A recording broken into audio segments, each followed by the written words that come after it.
அம்மா அம்மா திருப்பூர் டு மும்பை கிளம்பிட்டேன் அதான். ஆமாம் ஆமாம் ஆமாம். வண்டி பேர் மீனாட்சி மீனாட்சி.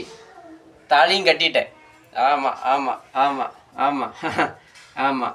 சும்மா கெத்து மாசு பில்லாராம்னா சும்மாவா கெத்து மாசு.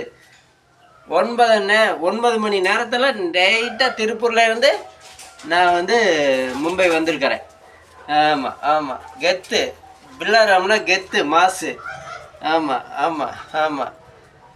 வண்டி பேர் மீனாட்சி. சாரி, என் பொண்டாட்டி பேர் மீனாட்சி மீனாட்சி. ஆமாம் ஆமாம் சும்மா இல்லை. ஆமாம் ஆமாம். ஏண்டா பில்லாராம் ஒரு நல்ல மனுஷன், தன்மையான ஒரு மனுஷன். ஏண்டா பில்லாராமனை பிடிச்சி எல்லாருமே தப்பாக கமாண்டு போடுறீங்க. பில்லாராம் ஒரு சிறந்த உழைப்பாளிடா, அவருக்கு சல்யூட்.